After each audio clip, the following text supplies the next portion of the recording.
ولما جاء عيسى بالبينات قال قد جئتكم بالحكمة ولأبين لكم بعض الذي تختلفون فيه. الحمد لله رب العالمين والصلاة والسلام على عبد الله ورسوله نبينا محمد وعلى آله وصحبه أجمعين أما بعد. Before we continue with our class on Tafseer, I want to step back to what we covered last week on 2 points, inshaAllah ta'ala. One is a bit of additional information, and the second point is a point of clarification, or maybe even just expanding a little bit on something that a lot of people found difficult to understand.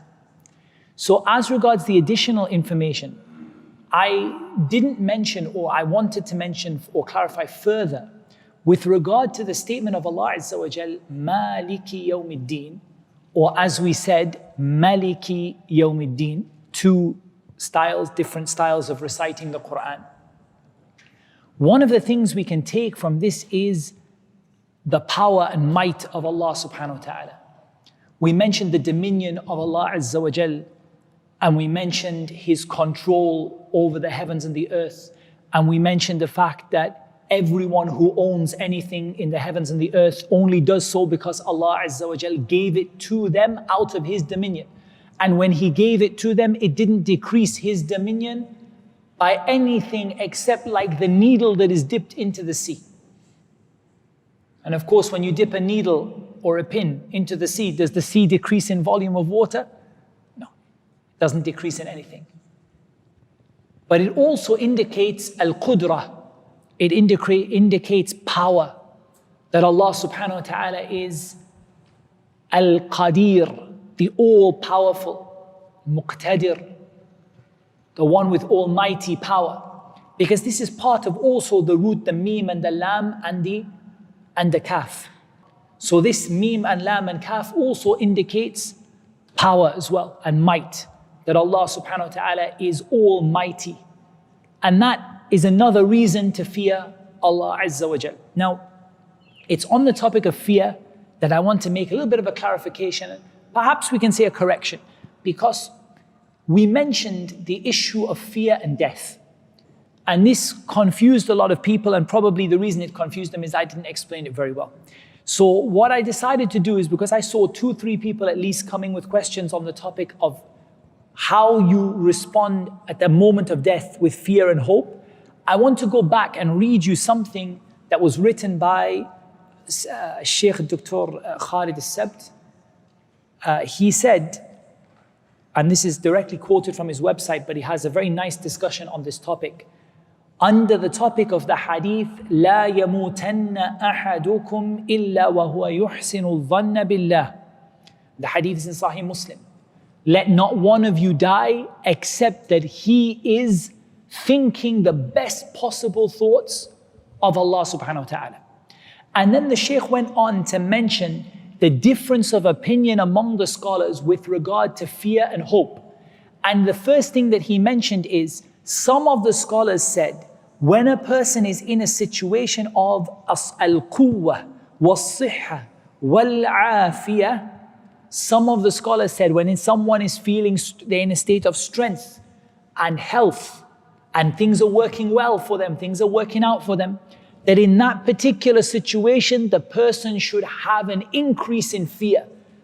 They should have more fear than hope. Fear should be predominant in the situation where someone is feeling well, healthy, things are going well for them, they're enjoying themselves. At this time, their fear of Allah should be predominant without losing hope completely.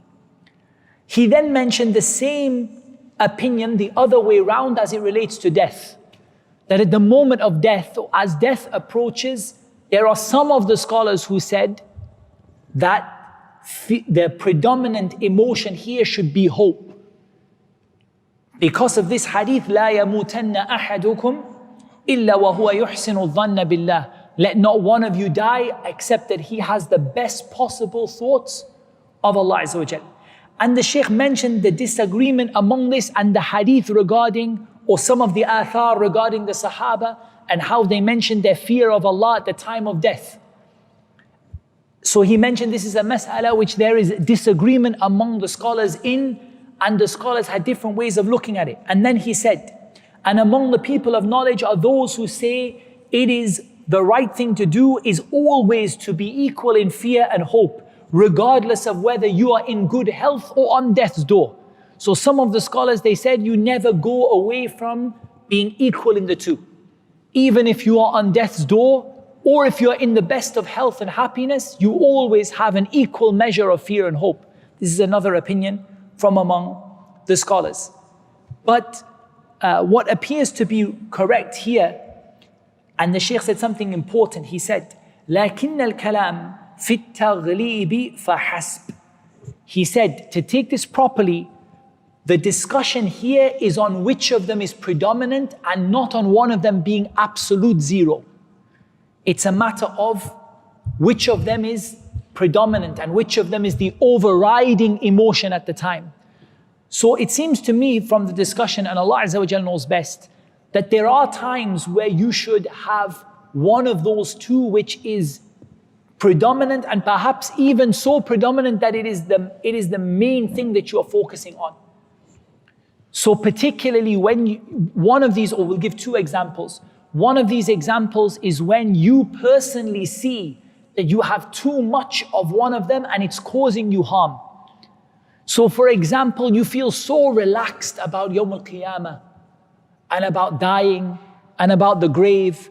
Alhamdulillah, nothing to worry about. At that time, I think it is appropriate that you don't try and have this sort of equal balance, but that you make a distinct effort to have an increase in fear at that time, and really to terrify yourself and make yourself feel scared by reading the ahadith that terrify a person.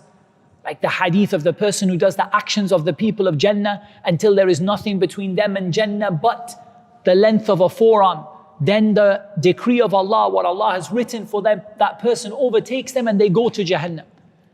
These kind of things that make you scared. Perhaps a person would speak a word, and that single word that he thought nothing about would take him into the depths of Jahannam 70 years deep.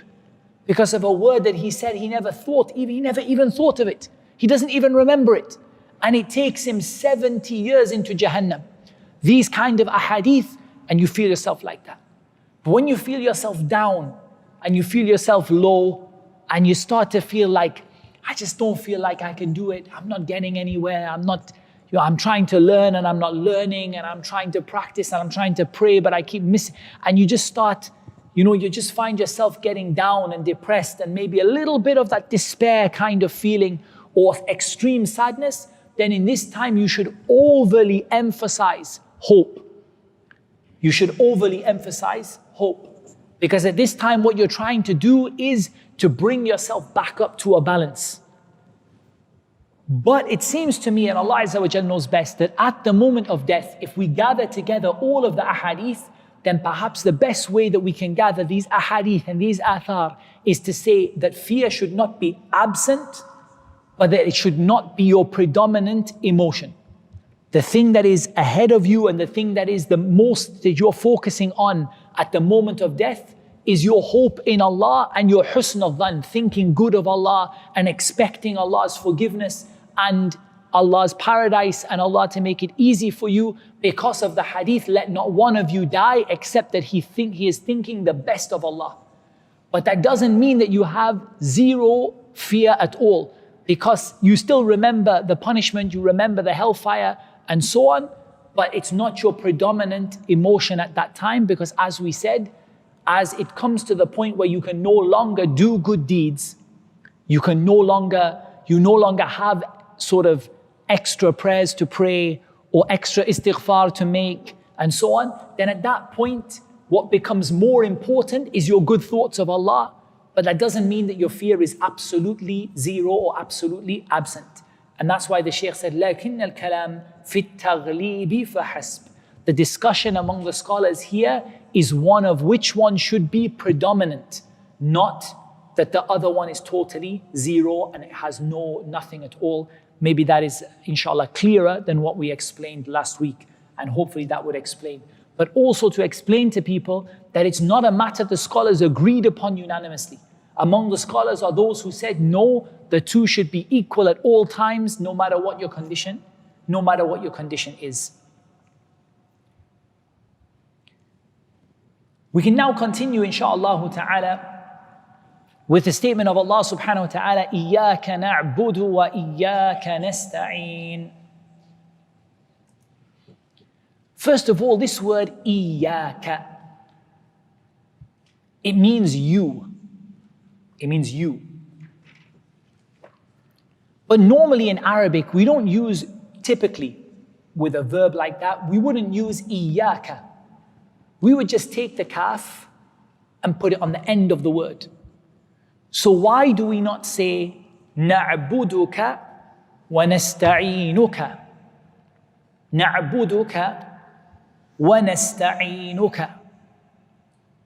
Why do we say إِيَّاكَ نَعْبُدُ وَإِيَّاكَ نَسْتَعِينُ? Here, when we separate this kaf and we put it in front of the word like that, what it does is it gives us the meaning of al-hasr. It gives us the meaning of only. The meaning that this is only for Allah subhanahu wa ta'ala. So to give you an example, and it's usually, just a light-hearted example outside of the Quran.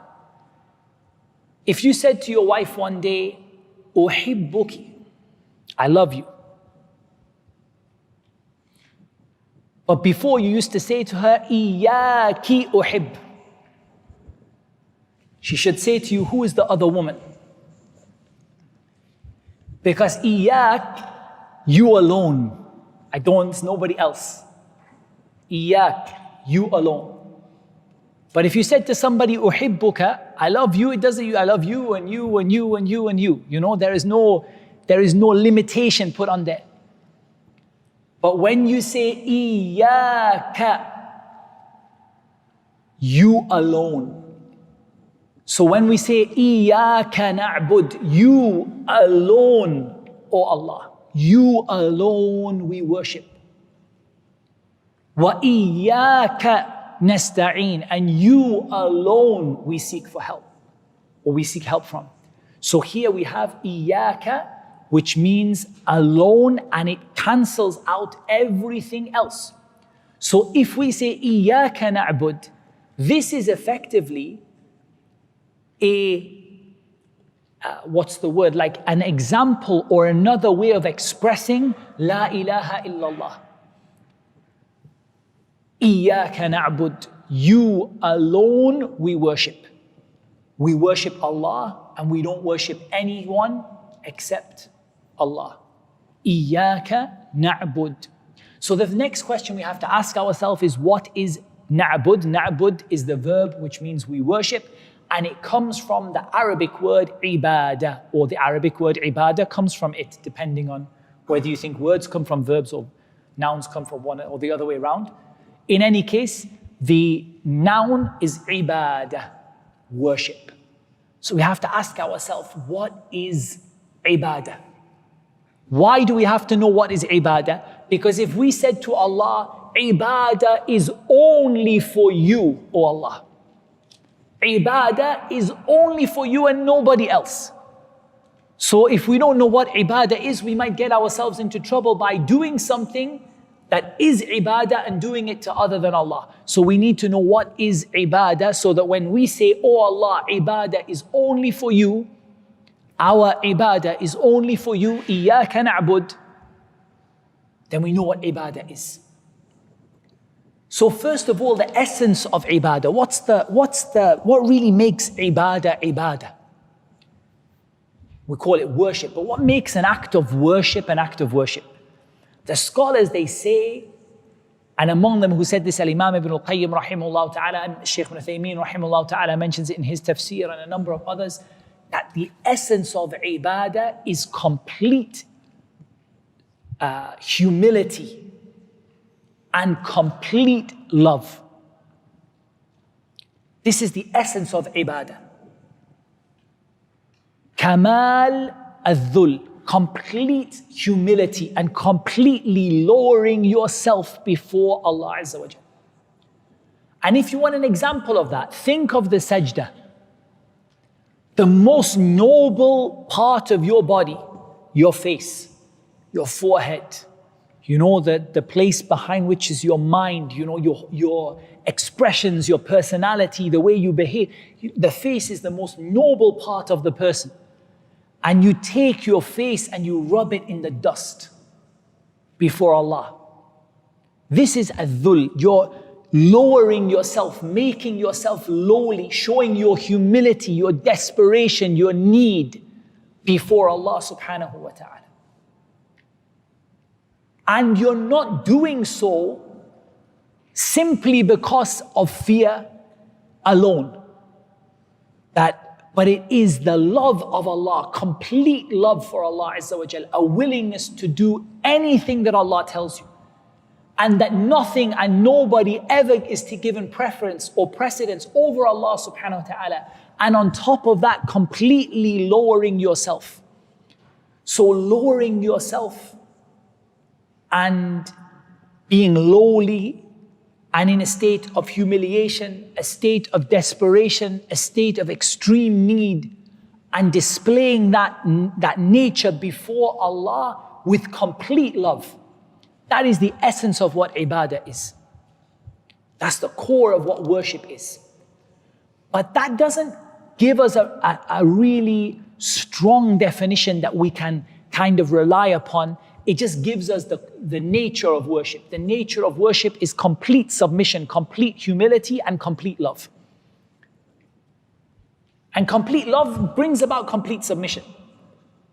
Because the complete love that you have for Allah is what makes you utterly and totally submissive to Allah. If someone ever said to you that, I will give you the dunya and everything that is in it, but you have to give up Jannah. Not one of you would take that. Not one of you would take it. Bi-idhnillahi ta'ala, not one of you would take it. Because of that utmost and that love of Allah that transcends all other kinds of love. And it doesn't resemble any other kind of love. Because if you think the love you have for your parents, for your friends, your spouse, it's not that kind of love. It's not that kind of ultimate and unrestricted and absolute love. It's a kind of love that it's a love of the dunya. It's a love because of who they are, what they've done for you, and because of, the relationships that exist between you. And it's a limited kind of love. But the love that is for Allah Azza wa Jal is unrestricted and unlimited and absolute. And it's different. But what is ibadah in a real, so how do we understand what falls under ibadah? One of the best definitions is that ibadah is ismun جامع لكل ما يحبه الله ويرضاه من الأقوال والأعمال الظاهرة والباطنة. That it is a comprehensive term. When we say comprehensive term, what do we mean? We mean something that lots of things go into it. It's not just one thing. It's not just sajda. It's not just prayer. It's not just dua. It's not just fear and hope. It's not just sacrifice, it's not just sincerity, it's lots of things. For everything that Allah loves and is pleased with. Because Allah commands in the Quran what He loves and is pleased with. Allah doesn't command you to do anything that He doesn't love, subhanahu wa ta'ala. Allah doesn't command you to do anything that He doesn't love. Everything that Allah commands you to do in the Quran,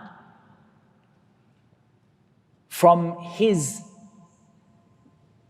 shar'i commands, His commands that form the wajib and the mustahab. All of that is what Allah loves and is pleased with. Whether statements or actions. So it could be a statement or an action.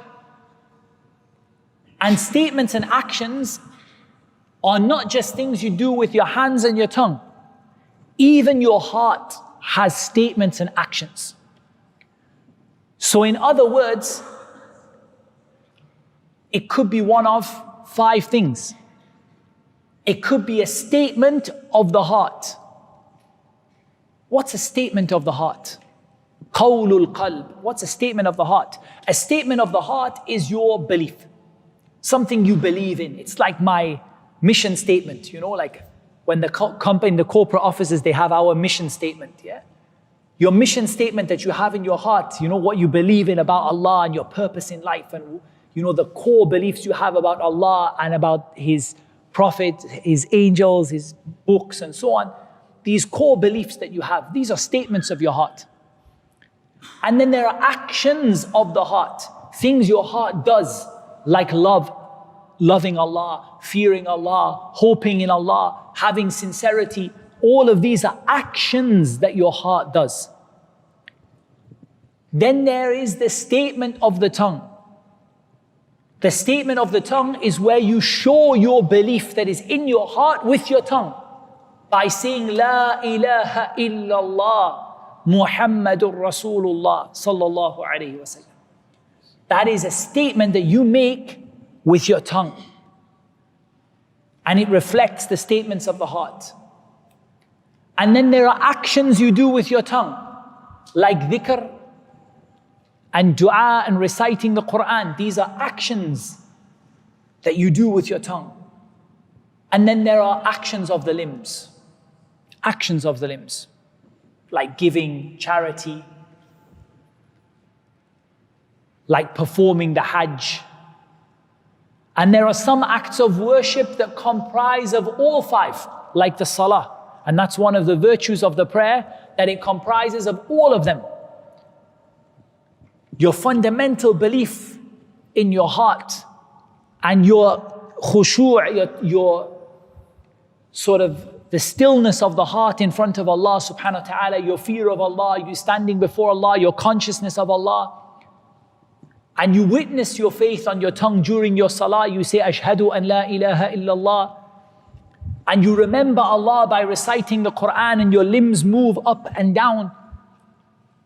So salah is a complete ibadah that takes place in all of the realms of ibadah, all of the possible places where ibadah takes place. But ibadah is something that is done with the heart and the tongue and the limbs. Whether, as we said, it is open or hidden, meaning whether it's something you do which is visible or invisible. What's an example of visible ibadah? Visible ibadah, giving sadaqah, performing your prayer, going to umrah. These are visible ibadat. Ibadat zahira, they're visible. The invisible ibadah, like your niyyah, is invisible, right? Your sincerity, your ikhlas, your love and fear and hope in Allah, these are invisible ibadat. All of them are for Allah subhanahu wa ta'ala alone. All of them are for Allah subhanahu wa ta'ala alone.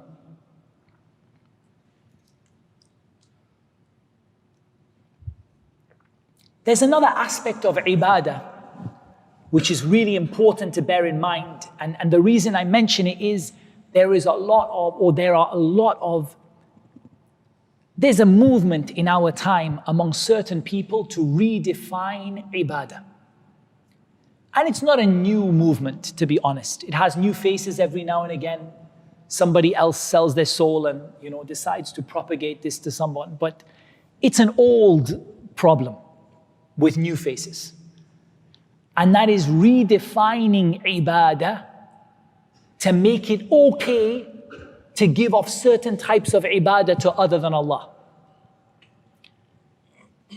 And it's really important, therefore, that you're really comfortable with what ibadah is and how to define what ibadah is and what ibadah isn't.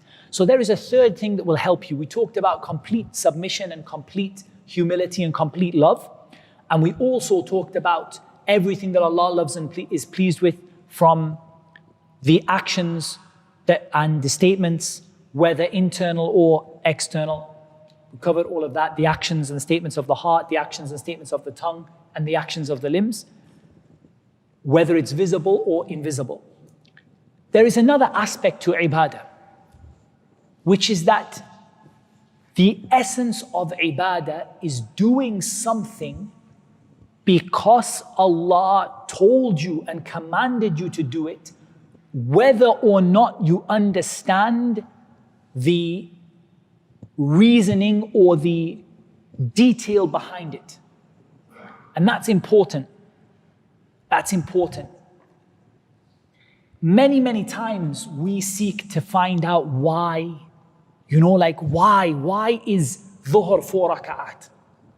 And why is it when I make wudu, and then, for example, if a person is making wudu and then they break their wudu and then they start washing their hands again, why is that? When their hands are already wet. Why is it if I've just washed my hands and then I forgot to wash my feet and I go back again, I start washing my hands again? Why is that? Why is it 7 times around the Kaaba? The reality is that ibadah is what you do, commanded by Allah, even when you don't understand, even when you don't have all of the answers for why you do it like that. The greatest reason you do it like that is because Allah commanded you and you have submitted to Allah Azza wa Jal. Iyaka na'bud. You alone we worship. Therefore, it is impossible in Islam and absolutely prohibited for you to divert any act of worship to other than Allah Azza wa Jal. Allah said, وَإِيَّاكَ نَسْتَعِينَ. وَإِيَّاكَ نَسْتَعِينَ. And you alone we seek help from. Nasta'een comes from the word isti'ana. And isti'ana, whenever you get an Arabic word that starts ista, like that, ista, like that. Ista usually means seeking something, asking for something. Whenever you get those Arabic words that start ista, usually it means, not always, but usually it means seeking something. So isti'ana means seeking al-awn, seeking help. Now let me ask you a question. Is seeking help from Allah a kind of worship? Based on what we said. We all agreed, yeah? We're all happy that seeking help from Allah is an act of worship. Then why mention it after saying Iyaka na'bud? Why not just suffice with Iyaka na'bud? Ihdina as-sirat al-mustaqim. There has to be a reason why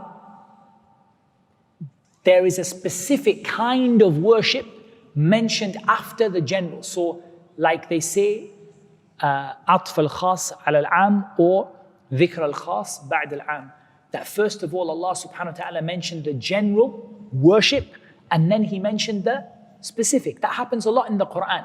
And that will help you when you're reading the Quran to understand the tafsir, that sometimes Allah mentions something general, then mentions something specific.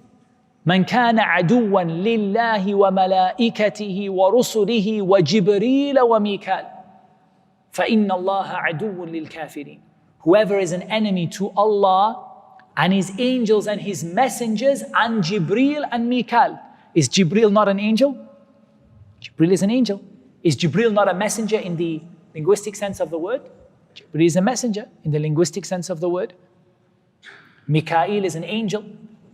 So don't be worried or don't be confused. If you're reading the Quran and you see that Allah mentions something and then mentions examples of it afterwards in the same sentence. So here we have the general, which is worship, and we have the specific, which is seeking help. So there has to be a reason, because we said Allah subhanahu wa ta'ala doesn't mention things without any reason.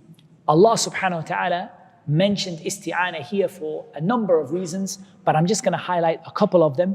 The one that Imam al-Sa'di mentions, rahimahullah ta'ala, is that our need of seeking help from Allah in order to worship Him. It's like saying, oh Allah, and without your help, I will not be able to worship you. You alone we worship, and without asking your help, I will not be able to worship you. That's one reason. Another reason is the frequency with which people fall into seeking help from other than Allah. But here we have to stop and ask ourselves about seeking help. Because seeking help in reality is not of one ruling. There are many rulings related to seeking help. First of all, let's divide seeking help into two. Because this will help us to understand in a way that will stop us, inshallah ta'ala, from getting confused. So if we divide seeking help into two, and we say that there is a kind of seeking help which is unquestionably and undoubtedly something that you would only seek from Allah Azza wa Jal. And there is a kind of seeking help which you could potentially or possibly seek from others. As for the seeking help which is for Allah Azza wa Jal alone unquestionably, then this comes under the issue of what they call tafweed al-amr ila Allah. So the first is tafweed al-amr ila Allah, leaving things to Allah, like believing that Allah is the only one ultimately that will help you and putting your trust in Allah subhanahu wa ta'ala. That kind of seeking help, we have no doubt about whatsoever that it is absolutely for Allah Azza wa Jal. For us to place our trust and reliance and dependence. Dependence is a good word. So maybe we can call this one the seeking help of dependence. That dependence and seeking help there, that is only for Allah Azza wa Jal. Then there is the normal kind of seeking help. And here we have we can branch it off into two as well. Seeking help from someone in something that they are able to do.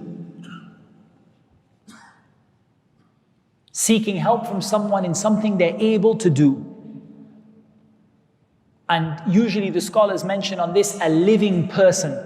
And he's seeking help from a person who is in front of you in something they are able to do. Akhi, will you help me to move this table, please? That's an example of me asking someone, that person is alive and healthy and well and able to do something they are able to do.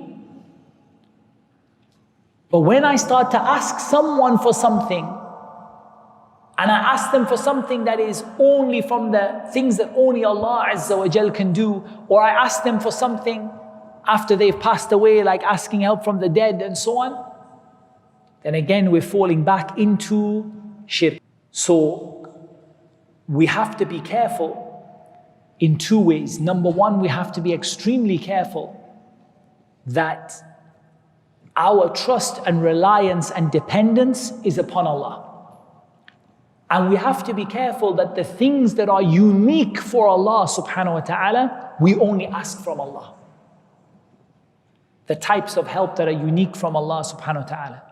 Like asking Allah for Jannah, like asking Allah for children, like asking Allah subhanahu wa ta'ala to bring relief to your distress and so on. And if we ask people, we only ask people for what they are able to do. We don't ask people in the unseen, we don't make dua to the dead. We ask people for what they are able to do, what is within their normal abilities that Allah has given them. But even that is something that should not be done frequently or should not be overdone.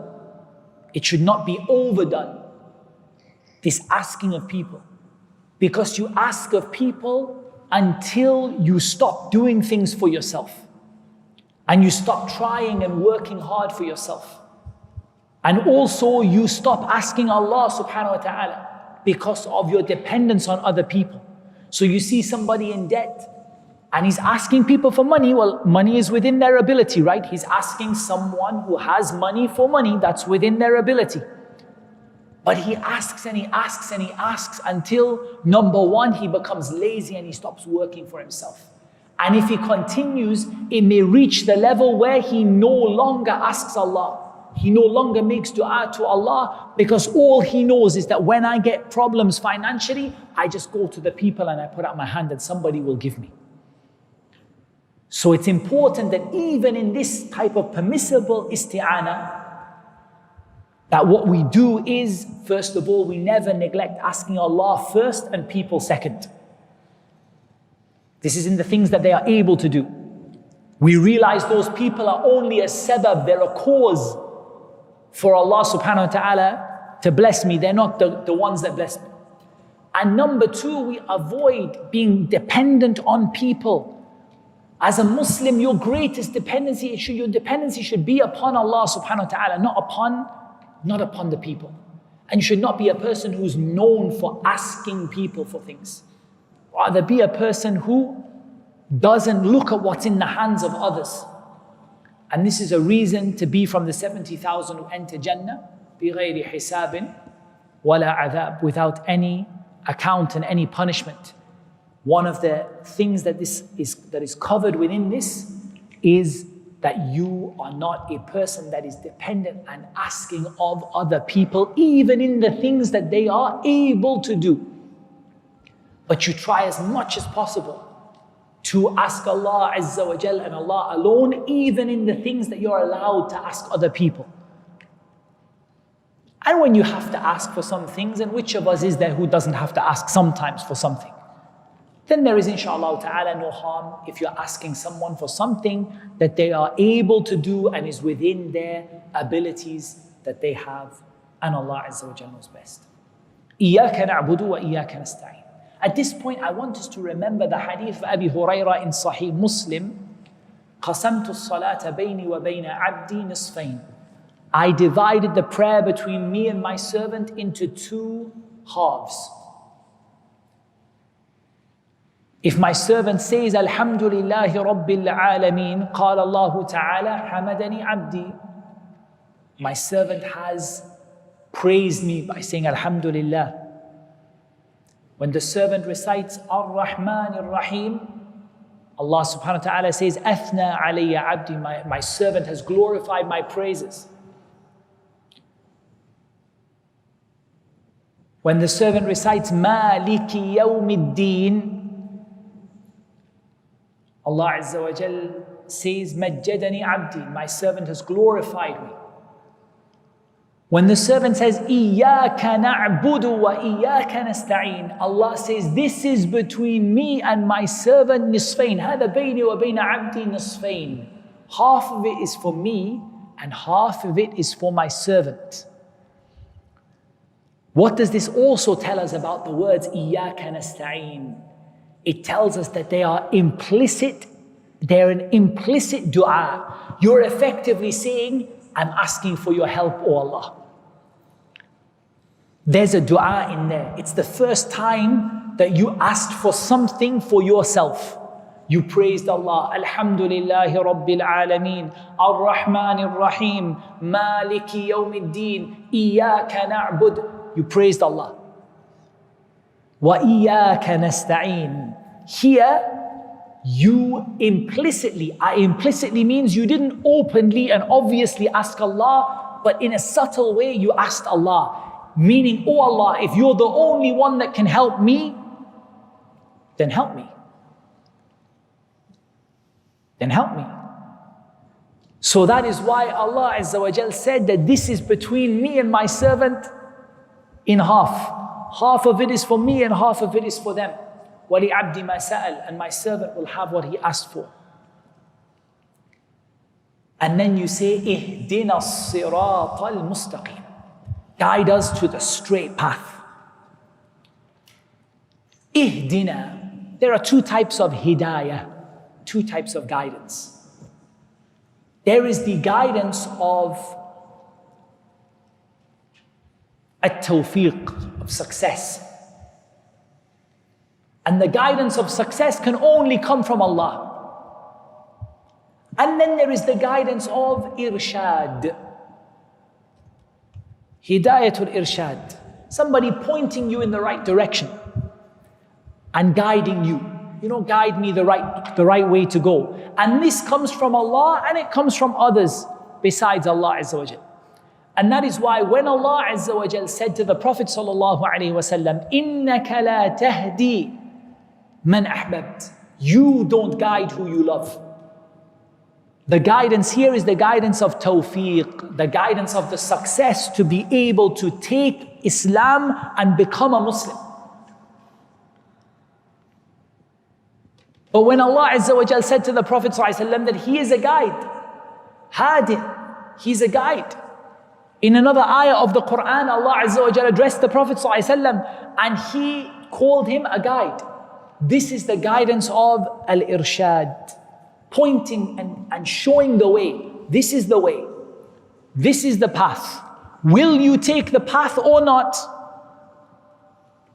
That is from Allah. I can show you the path, but only Allah Azza wa Jal can give you the ability to walk upon it. So here, which kind of guidance are we asking for? Ihdina as-sirat al-mustaqim. Shaykh ibn Uthaymeen rahimahullah ta'ala in his tafseer, he said both. And this is why we don't say ihdina lis-sirat al-mustaqim with a lam. We don't put the lam in there. Because we hear that the guidance is universal. That, oh Allah, show me the direction of the path and give me the ability to walk upon the path. Ihdina as-sirat al-mustaqim. I've got a little bit of homework for you guys. Small, it's very small, inshallah ta'ala. I want you to try and look up and research for me why this part of Surah Al-Faatihah, إِيَّاكَ نَعْبُدُ وَإِيَّاكَ نَسْتَعِينُ, إِهْدِنَا الصِّرَاطَ الْمُسْتَقِيمِ, is in the plural. Why do we not say إِيَّاكَ أَعْبُدُ, you alone I worship, وَإِيَّاكَ أَسْتَعِينُ, and you alone I ask for help, إِهْدِنِي, guide me to the Sirat al-Mustaqim. Why is it we and we and we? Why the plural and why not the singular? Have a little look, try and find out. I'll tell you what I have researched next lesson, inshallah ta'ala. Let me see how many points. We should at least get 2 points, if not 3, out of it. 2 or 3 reasons why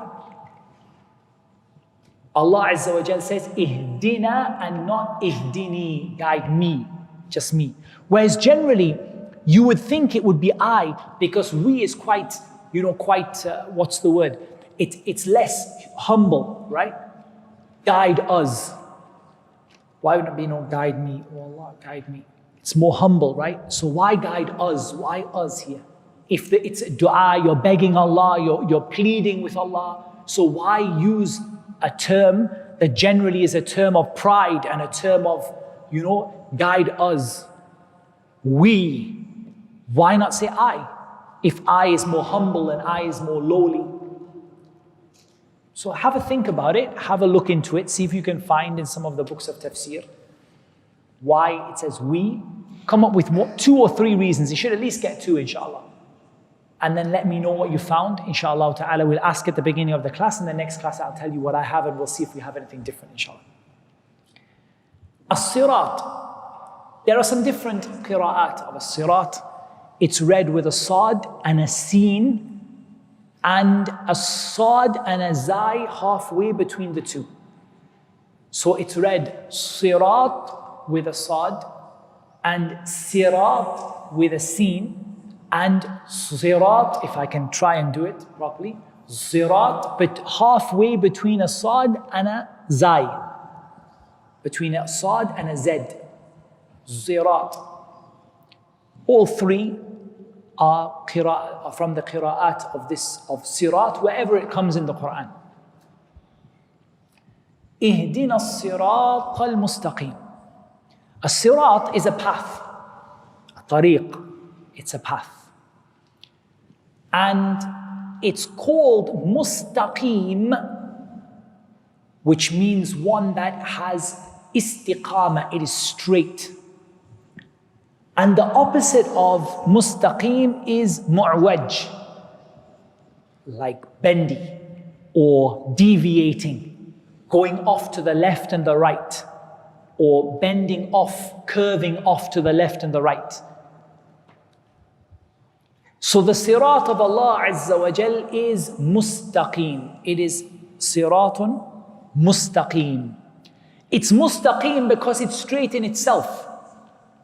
The Prophet ﷺ, he told us, تَرَكْتُكُمْ عَلَى الْبَيْضَةِ وَعَلَى نَحْوِ الْبَيْضَةِ لَيْلُهَا كَنَهَارِهَا لَا يَزِيغُ عَنْهَا إِلَّا هَالِكَ. I have left you on a straight path. Its night is like its day.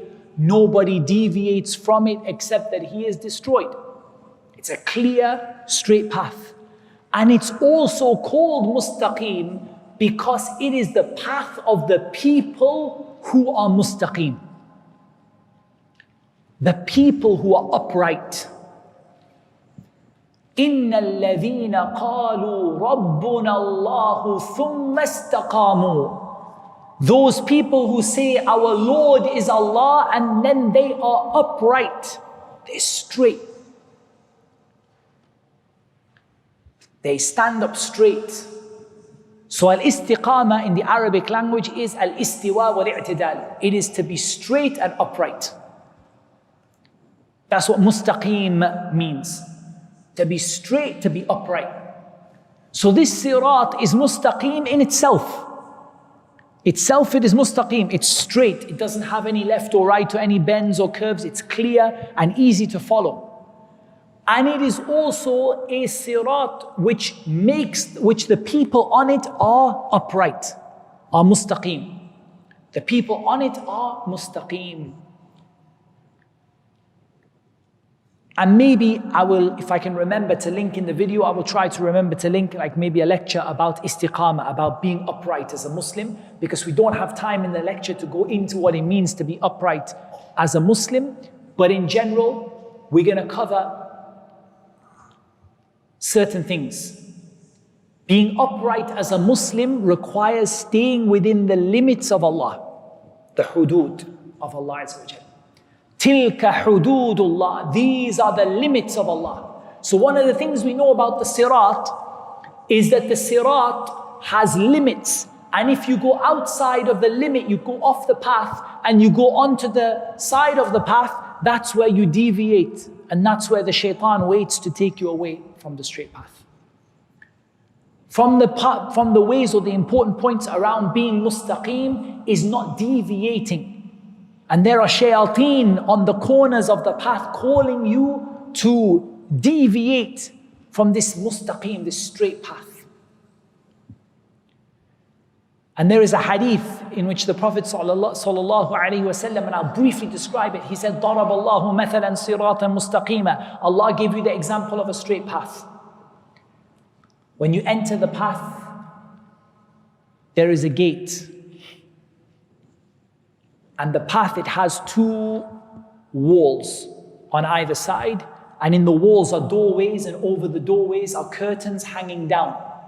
When you enter the path, a caller from the gate cries out, O servants of Allah, enter Allah's straight path and do not deviate. Don't go left, don't go right. And when you're about to lift up one of those curtains, a voice cries out, O servant of Allah, La taftah, don't open it. For if you open it, you will surely enter it. The walls are the limits of Allah. The doorways lead to what Allah made haram. The caller at the gate is the book of Allah. The Quran is what calls out to you, follow the sirat al-mustaqim. That's what the Quran calls out to you. And the caller that calls out to you when you lift the curtain to go to the haram is the warning system, the warning sign, al-wa'id fi qalbi kulli muslim, in the heart of every Muslim. So this tells us that once you deviate from that straight path, either onto another path, the path of the shayateen, وَأَنَّ هَذَا صِرَاطِي مُسْتَقِيمًا فَاتَّبِعُوهُ وَلَا تَتَّبِعُوا السُّبُلَ فَتَفَرَّقَ بِكُمْ عَنْ سَبِيلِهِ. Surah Al-An'am. This is Allah's straight path. So follow it and don't follow the other paths that go on the side. Because they will take you away from and separate you away from Allah's straight path. So this is the example when the Prophet ﷺ drew a straight line and he drew lines coming off on the side. Allah's straight path. And on the corner there are shayateen that call you. They tell you, Akhi, there's a shortcut here. It will get you quicker. It's better for you. And don't worry, you can make tawbah and join the main path later on. To take you that way. And when you go, you realize the shaitan betrayed you and took you on another path. And only with tawbah and turning to Allah, you go back again. Ihdina as-sirat al-mustaqim. We need it all day, every day. That's why we make this dua all day, every day. Ihdina as-sirat al-mustaqim.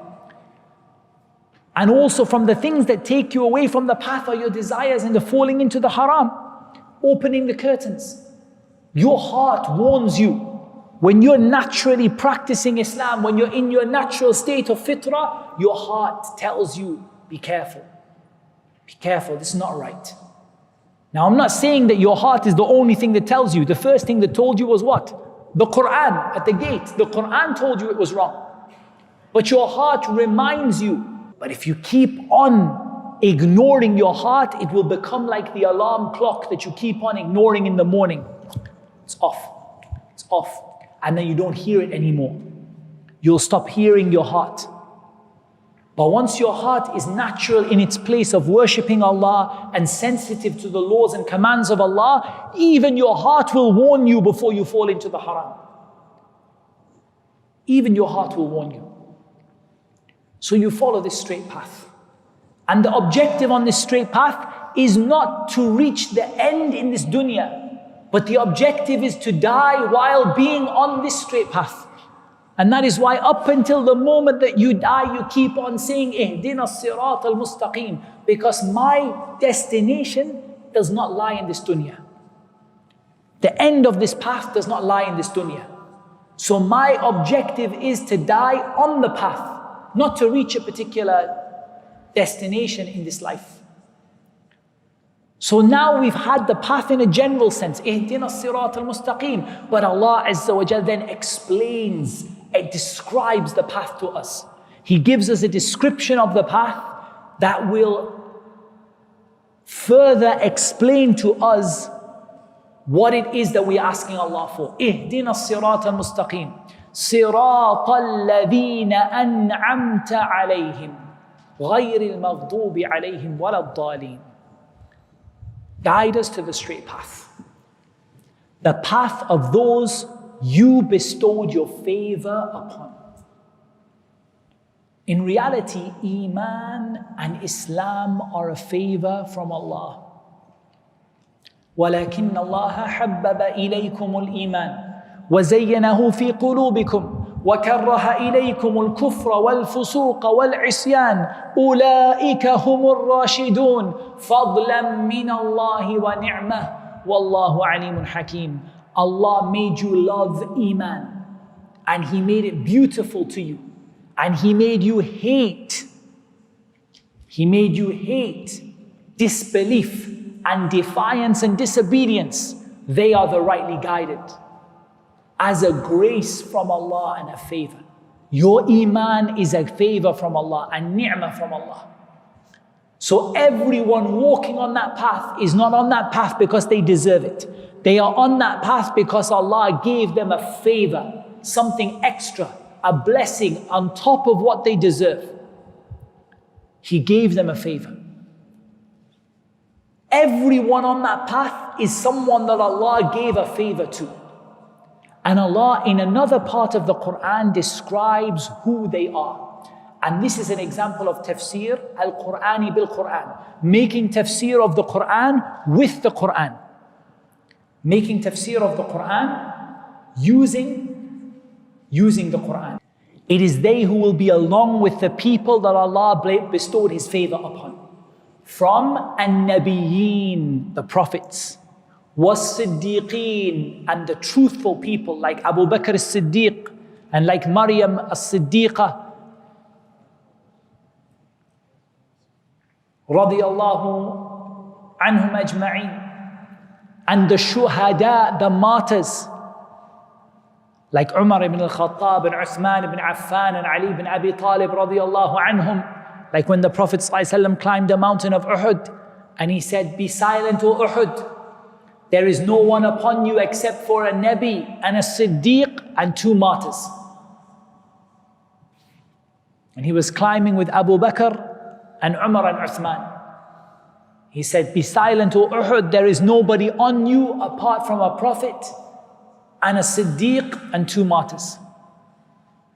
And the Siddiqeen and the Shuhada and the Salihin and the righteous, like the Sahaba radiallahu anhum, the only people, along with those mentioned in the stories of the Quran, who we have a guarantee from Allah that they were righteous. And let me ask you a question. Does any of you have a guarantee from Allah that you're righteous? Do I have a guarantee from Allah that I'm righteous? Nothing. I have only hopes, that's it. Amal, that's it. Hopes, that's it.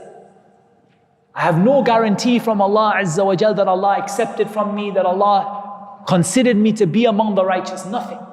The Sahaba were told by Allah, radiyallahu anhum wa radu an. Allah is pleased with them and they are pleased with Him. And Allah said, وَكُلًّا وَعَدَ اللَّهُ الْحُسْنَى. All of them Allah promised paradise. They have that guarantee. So if you want to know who is on the Sirat al-Mustaqim, the Nabiyyin, and so you follow them. And the Siddiqeen, we gave the example of Abu Bakr as-Siddiq. We said that Allah said about Maryam in the Quran, wa ummuhu siddiqa, that she was a Siddiqa. We have the Shuhada, those who Allah Azza wa Jal accepted. And again, many people claim to die shaheed. Many people, it's claimed about them they died shaheed. Fulan is shaheed, Fulan is shaheed, Shuhada. But who has a guarantee from Allah? The likes of Umar and Uthman and Ali, a guarantee from Allah that Allah accepted their shahada, their martyrdom. And the Salihin, who has a right? Who can say they're from the Salihin? Except for the Sahaba radiallahu anhum. So if you want to know who to follow to be on the Sirat al-Mustaqim, you follow the Prophets. And you follow the Sahaba radiallahu anhum and those righteous people that were mentioned in the Quran. They're your guides, that's who you follow. That's who you take your deen from, because they are the ones who are on the Sirat al-Mustaqim. So now we have understood through the Quran who to follow in order to worship Allah. In other words, the only way to worship Allah properly is to follow the way of the prophets and the messengers, specifically our messenger Muhammad sallallahu alayhi wasallam, and to follow the Sahaba radiallahu anhum, who are the Siddiqeen and the Shuhada and the Salihin, by the text of the Quran. That's the only way. That's the only way to be on the straight path. And whoever follows other than them, wallah, they are not upon the straight path. They are either from al-maghdubi alayhim or al-dhalin. So who are al-maghdubi alayhim and who are al-dhalin, to conclude? Al-maghdubi alayhim, maghdub comes from ghadab, which means anger. And maghdub is someone that someone is angry with. Someone that someone else is angry with. That person is maghdub. So here, it is someone that Allah is angry with. That's the linguistic meaning. Al-maghdubi alayhim. So we ask Allah, oh Allah, don't put us on the path. Put us on the path of the prophets. Put us on the path of the Siddiqeen, the Shuhada, the Salihin. Don't put us on the path of the people you are angry with. وَلَا الضَّالِينَ, nor the people who are astray. The Prophet ﷺ gave a tafseer of this, that the Jews are al-maghdubi alayhim. By the text of the Prophet ﷺ, by the nas from the Prophet ﷺ, that the Jews are al-maghdubi alayhim and that the Christians are ad-dhalin. But here there's a question. We know that it's not only the Jews and the Christians. And the reason we know this is, first of all, that this غَيْرِ الْمَغْضُوبِ عَلَيْهِمْ وَلَا الضَّالِينَ covers everyone who is not on the path. And we know that there are many, many, many other groups, religions, belief systems that are not on the path alongside the Jews and the Christians. So what feature is it of the Jews that made the Prophet ﷺ say that they are maghdubi alayhim? And what is the feature of the Christians that made the Prophet ﷺ say that they are ad-dallin? The feature of the Jews that made the Prophet ﷺ say that they are maghdubi alayhim is to know the truth, to have knowledge but not to practice it. To know the truth but not to implement what you know. And the feature of the Christians that made him highlight them is to be ignorant of the truth. In other words, what is the reason you are not on the Sirat al-Mustaqim? There are only two reasons that someone is not on the Sirat al-Mustaqim. Either they know that it's the Sirat al-Mustaqim, but they're out of their own desires and their own, stubbornness, they are not getting on the path. The other one has no idea which Sirat is Mustaqim. I don't know, is it this one or this one? That is ultimately the source of every misguidance and every evil. Is either al-dhulm wal-jahl. It is oppression and ignorance. Oppression is, like the scholars say, وَضْعُ الشَّيْءِ فِي غَيْرِ مَوْضِعِهِ. Putting something in the wrong place. You know Islam is the truth and you choose not to implement it, not to act upon it, not to accept it. You are al-maghdubi alayhim, whatever religion you are. Atheist, Jewish, Christian, Hindu, Buddhist, whatever. If you know that Islam is the truth and you choose not to follow it, then you come under al-maghdubi alayhim. And it was characteristic of the Jews because the Jews of Medina knew the Prophet ﷺ was a prophet. And openly made no secret of the fact that they knew that he was a prophet. But they chose not to become Muslim. As for the Christians, they were all over the place. They didn't know what was the truth, which one was the Sirat. And this is every kind of ignorant person. That's what ignorance does to you. You don't recognize the truth when it comes to you. And so we have to be careful of this. Why mention the Jews and the Christians? Why did the Prophet ﷺ not mention any other religion? Why not mention the mushrikeen who are more misguided than the Jews and the Christians? Why mention them? Why not mention the mushrikeen? Because of you, the danger of you following them. The danger with the Jews and the Christians is the Prophet ﷺ said, لَتَتَّبِعُنَّ سَنَنَ مَنْ كَانَ قَبْلَكُمْ. You will certainly follow the way of the people who came before you. The reason the Jews and Christians are highlighted here is not because of them, but because of you. Because of the danger of you falling into the same mistake.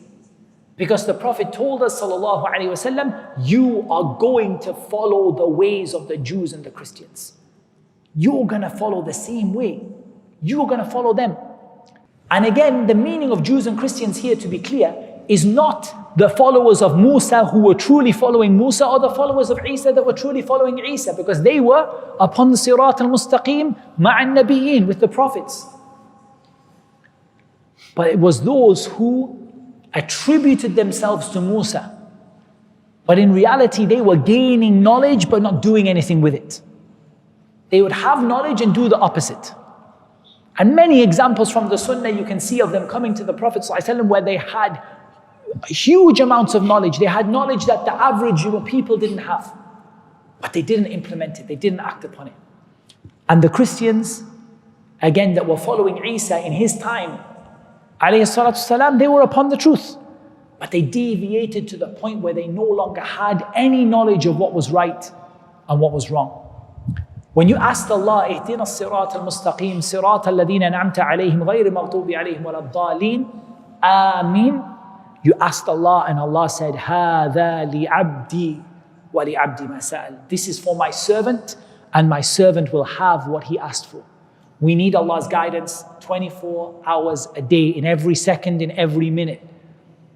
If Allah leaves us for the blink of an eye, we'll lose ourselves.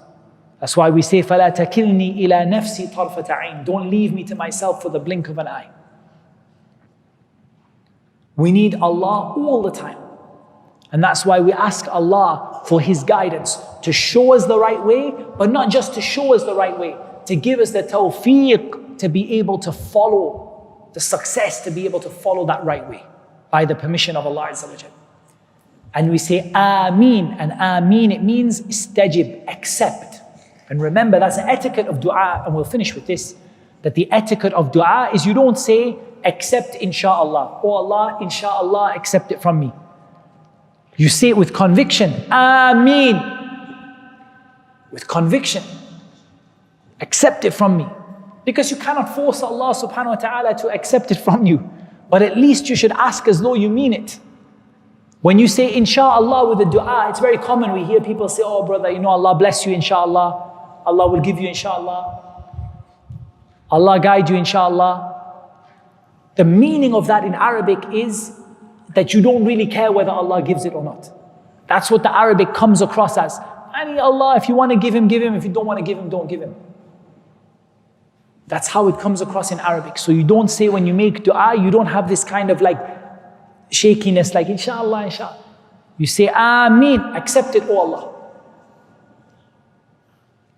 And you ask Allah subhanahu wa ta'ala to accept this dua that began with the praise of Allah and glorifying Allah, affirming your worship of Allah. That's tawassul through your good deeds, right? Iyaka na'bud. That is tawassul. We had tawassul through Allah's names and attributes. Then we had tawassul through your good deeds. Iyaka na'budu. Tawassul through your good deeds. And then you asked Allah to guide you. And then you asked Allah for the straight path, reminding yourself what that straight path is, who is upon it and who is not upon it, and asking Allah implicitly to save you from knowing something but not acting upon it, and from being ignorant of the truth. And these are the sources of misguidance and the sources of evil among all of the people in this world. I'm going to conclude with just to recite to you, or just to read to you, what Shaykh ibn Uthaymeen said at the end of his tafsir of the surah. He said, in any case, this surah is a great one. It's not possible for me or for anyone else to gather together all of its meanings, its great and wonderful meanings. This is only a drop in the ocean. And whoever wants to expand upon it and to know more about it, then he must read the book Madarij al-Salikeen by Imam Ibn al-Qayyim rahimahullah ta'ala. And in reality, I say to you that if that tafsir of Shaykh ibn Uthaymeen was a drop in the ocean, then this of mine is like, I don't know, it's a drop of a drop. It's just a few points and a few little things for you to note and to think about. But otherwise, this surah is too great to explain it in 3 lessons or 30 lessons or 300 lessons. There is just too much. The whole of the Quran is here. All of the meanings, all of the benefits, everything is there. And there's too much to be able to explain, but it's just a little drop in the ocean just to give you something to reflect upon and to think about. Inshallah ta'ala, next lesson we're going to be starting the mu'awwidhat. The 3 quls as people call them. And inshallah we have to do a bit more because we have to do, at least a couple of pages every day. So we're going to try to do, perhaps 6 or 7 of the last surahs of the Quran. If we can do 10, it would be excellent, but I'm not sure based on my current record that I'm going to manage that. But inshallah ta'ala, we'll do as much as we can. I believe we have to go a little slowly in the beginning just to get us into the topic. But as we go further, we can perhaps be a little bit quicker, inshallah ta'ala. And Allah Azza wa Jalla knows best. Last quick request, we have started uploading videos on a dedicated YouTube channel. I've never had it before. I've never done that before. I've always used the Islamic centers. We used to use Kalima's YouTube channel, Jazakumullahu khairan, and other people. But I started using my own. At the moment, it's just got the tafsir videos on. But you can find it on youtube.com/Muhammad Tim, MUHAMMADTIM. So do have a check it out. And if you can subscribe and share it with people, inshallah ta'ala. And what we'll do is we'll upload this video. We do correct the videos when we upload them. So if you do want to listen to it again, the videos, if they have any errors or mistakes in, as much as possible, I try to edit them out, inshallah. Barakallahu feekum, and Allah Azza wa Jalla knows best. Wassalatu wassalamu ala nabiyyina Muhammad wa ala alihi wa sahbihi ajma'in. Jazakumullahu khairan for watching. Please subscribe, share, and you can visit muhammadtim.com.